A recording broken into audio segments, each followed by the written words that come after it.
सो हमारा 12th NCERT bio का first chapter है रिप्रोडक्शन इन ऑर्गेनिज्म। सो हम बेसिकली इसमें हम ओनली एनसीईआरटी को कवर करेंगे कम्प्लीटली। सो इसका इंट्रोडक्शन देते हैं सबसे पहले। सो रिप्रोडक्शन इन ऑर्गेनिज्म। अब हम जानते ही हैं कि हर ऑर्गेनिज्म मतलब चाहे छोटा सा ऑर्गेनिज्म हो या बड़ा हो, मतलब एवरी लिविंग ऑर्गेनिज्म कुछ सर्टेन पीरियड ऑफ टाइम के लिए ही ज़िंदा रहता है ना। मतलब ऐसा तो नहीं है कि कोई भी अमर हो कि ये इंसान है मतलब 500 हज़ार साल तक ज़िंदा रह सकता है, ऐसा तो पॉसिबल नहीं है ना। यानी हर ऑर्गेनिज्म की कोई एक सर्टेन पीरियड ऑफ टाइम तक ज़िंदा रहता है, उसकी एक कुछ फिक्स लाइफ स्पैन होती है। So what is life span?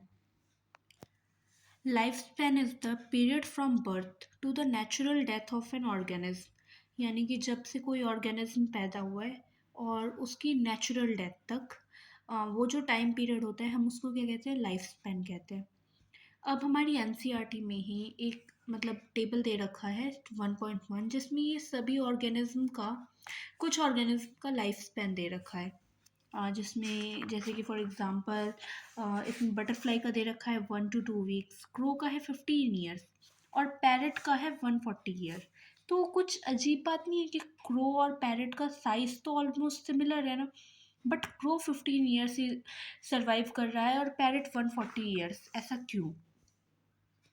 हम ये कंक्लूड कर सकते हैं इससे कि लाइफ स्पैन जो है किसी ऑर्गेनिज्म के साइज़ पे डिपेंड नहीं कर रहा है कि किसी ऑर्गेनिज्म का साइज़ सिमिलर है सो उनकी लाइफ स्पैन भी सिमिलर होगी, ऐसा ज़रूरी नहीं है।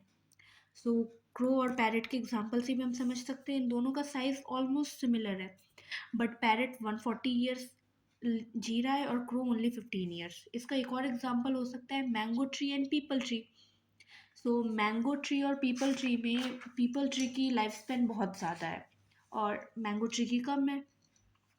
अब हम इस बात से ये तो पहचान गए ना कि कोई भी ऑर्गेनिज्म इमोर्टल अमर नहीं है एक्सेप्ट सिंगल सेल्ड ऑर्गेनिज्म। क्योंकि देखो, अगर सिंगल सेल्ड अमीबा वगैरह है, सपोज ये सिंगल सेल्ड है, अब ये रिप्रोड्यूस या डिवाइड करके दो में हो जाएगा और फिर यही दो आगे होके और डिवाइड होते जाएंगे।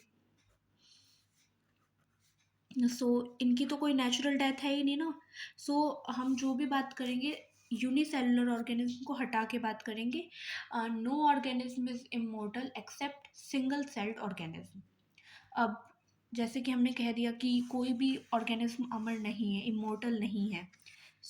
बाकी मतलब तो ये लाइफ कंटिन्यू कैसे हो रही है ना? क्योंकि अगर जैसे कि पैरट है सपोज, तो ये 140 ईयर्स के बाद तो इसकी डेथ हो जाएगी। अब आने वाली जनरेशन मतलब ये कैसे कंटिन्यू है? क्योंकि पैरट हमें मतलब पैरट थे तो 200 साल पहले भी होंगे, अभी भी है पैरट्स, तो ऐसा क्यों है?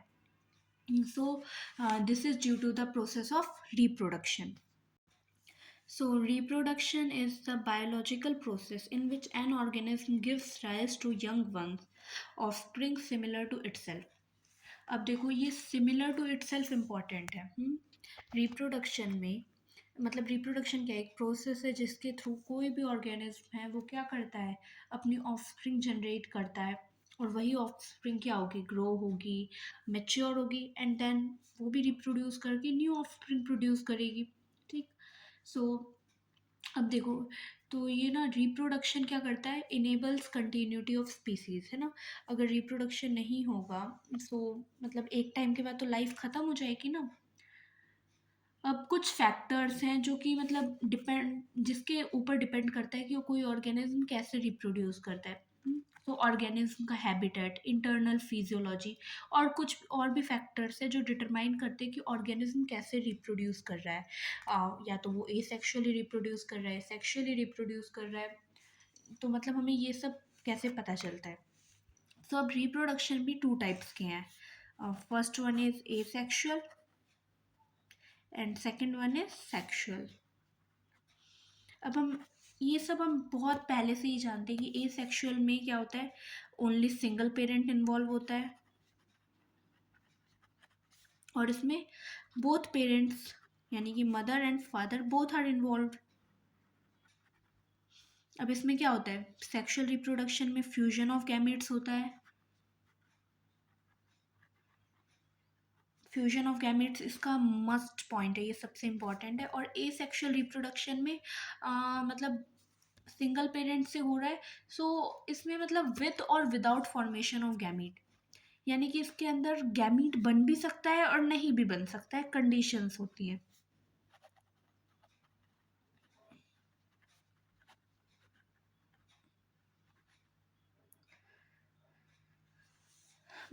सो तो हमें मेनली इस चैप्टर में हम ए सेक्शुअल एंड सेक्शुअल रिप्रोडक्शंस के बारे में पढ़ेंगे।